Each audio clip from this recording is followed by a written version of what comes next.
Sir नमस्कार।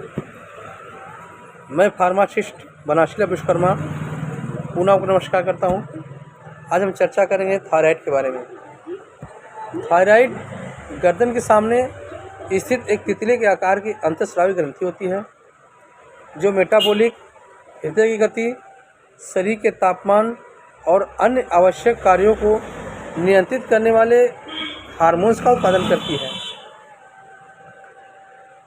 अति सक्रिय हाइपरथायरॉयडिज्म या कम हाइपोथायरॉयडिज्म थायराइड कार्य के कारण वजन में परिवर्तन, थकान, हृदय की गति में वृद्धि जैसे लक्षण दिखाई देते हैं।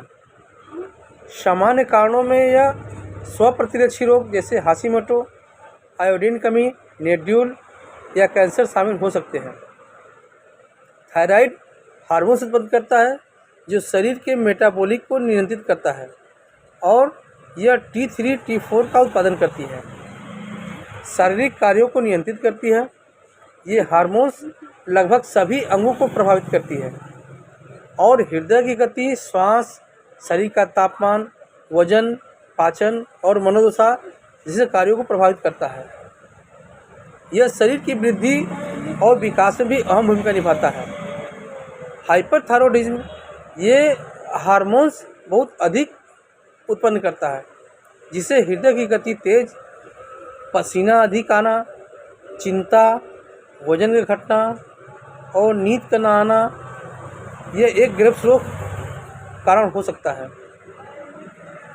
और अचानक वजन कम होना, भले ही आप कितना ही भी खा रहे हों, दिल की धड़कन तेज या अनियमित होना, अधिक पसीना का आना, गर्मी लगना, हाथों और उंगलियों में कंपन, बार बार का दस्त होना, सोने में कठिनाई होना, गर्दन में सूजन, आँखों में उभार, लालिमा और जलन और भूलने जैसी बीमारी हो जाना। हाइपोथायरॉयडिज्म में यह पर्याप्त हार्मोन उत्पादन नहीं करता है।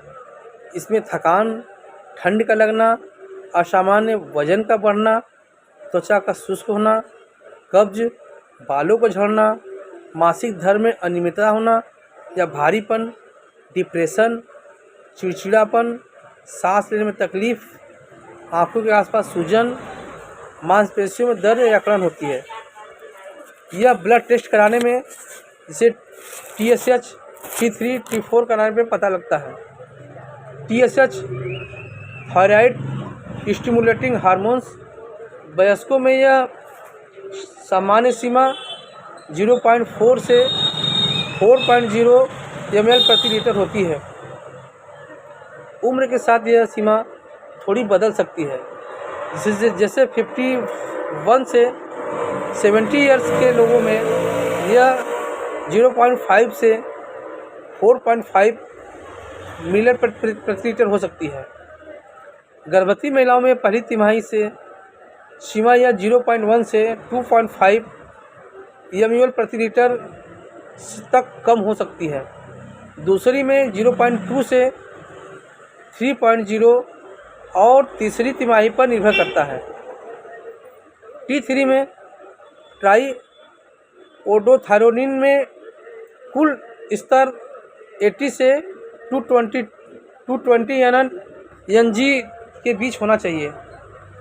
T4 थायरोक्सिन कुल स्तर 5.0 से 12 माइक्रोन जी या उसके बीच होना चाहिए। मेडिसिन में यह कोई परमानेंट इलाज इसका नहीं होता है। इसमें लिवोथायरोक्सिन या एंटी थायराइड दवा लेने से थोड़ा राहत मिलती है, थायराइड का थोड़ा संतुलन बन जाता है।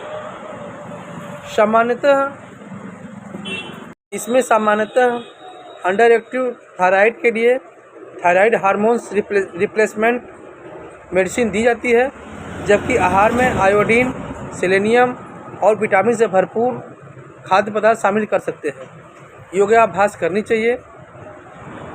थायराइड की कमी के कारण इसमें आयोडीन कमी, थायराइड हार्मोन्स बनाने के लिए शरीर को आयोडीन की आवश्यकता होती है, अगर आहार में आयरन की कमी हो तो थायराइड ग्रंथि ठीक से काम नहीं करती, जिससे हाइपोथायरॉयडिज्म में हो सकती है। यह आनुवंशिक कारण भी हो सकता है। हार्मोनल असंतुलन भी हो जाता है इसमें, जिससे गर्भावस्था और मेनोपॉज जैसे हार्मोनल बदलाव थायराइड के कार्य को प्रभावित करती है।